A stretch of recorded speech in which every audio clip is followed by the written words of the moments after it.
good afternoon, and thank you for joining me for a coffee with the editor. The Railroad Association, I've just seen, is looking to put together a working group and specifically aimed at open access. Tell me more about what you have in mind. Good day, Philippa, and thank you very much for this opportunity. We are quite excited about the President's announcement in terms of third-party access.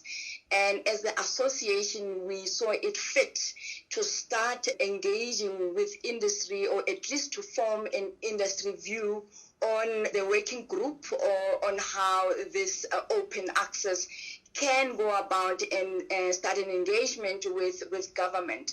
But as a start, we are inviting industry interested parties that under the RRA will be engaging with government, and we are inviting industry to have their voice heard. We are a reputable stakeholder within government, and I think that it's exciting times for the rail industry, particularly to support the move from road to rail. I absolutely concur. And I also note that recently Transnet put out a couple of tenders that have, the great words of concession and branch lines. But I also noted that there was no access to the core network given. So this is good timing for this kind of working group to be established. I think that as public sector and private sector, we've always talked past each other. We have previously not seen each other as partners. And I think that we are at a time, particularly post-COVID, where we need to work together as a country to ensure that we grow this economy to sustain and create more jobs in the economy. With this engagement, we are hoping to engage Transnet, to engage the Railway Safety Regulator, even to the highest office. All we're saying is that we need to start working together for the best interest of our country. Absolutely. And the timeline that the President gave to have this, from what I understand, implemented and happening is 12 months. And I think we're down by a month already. So again, quite a lot of pressure. Do you think this is a complicated process for Transnet? Much has been said about the complexity of the open access, but if we don't start, we wouldn't know. And I think listening to each other is going to be key and driving towards one common goal, which has been set by the executive. And I think if any of government entities were to take a different view as compared in relation to what the president has pronounced, it will be unfortunate. But I think that the executive and His Excellency has set the tone. It's up to us as South Africans, including Transnet, to work towards one common goal, to support the president, to support to support government. And as private sector, we've always been called upon to bring money to invest, and we are saying that this small change or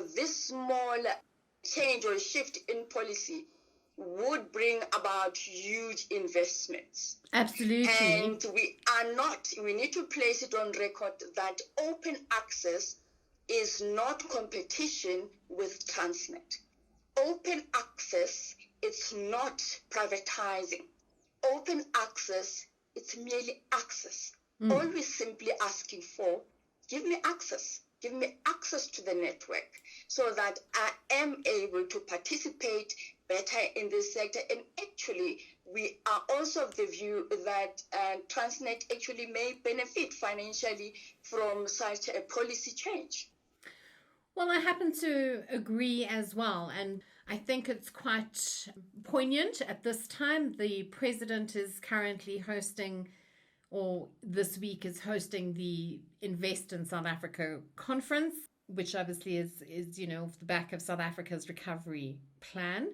And we already have the likes of Traction, who has given their undertaking of a significant investment. We know the other operators such as Saflog and even TeloDB are all keen to gain access and invest. And that in itself is a good couple of billion rand over the next few years. So 12 months, I believe is doable. And I look forward to watching how your working group matures. Philip, I think we're looking at the end of the policy in terms of investment, but perhaps that we should also consider is the ripple effect of a change in such a policy. The ripple effect being that you can industrialize as much as you want, you can produce as much as you want, but if you don't have a strong infrastructure system to be able to transport what you have produced, the intra-Africa trade will be a joke. CFTA will not be implementable.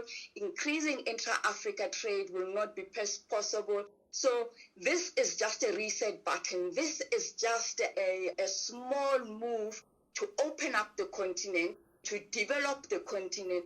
And by the way, it's said in the African Union that the development of Africa will rely on the potential that is offered by Africans, particularly its women and youth. That we are aligned with that vision. We want to see diversification. We want to see access onto the market. But we will not see it if we don't grow and open up the market. We are not competing with Transnet.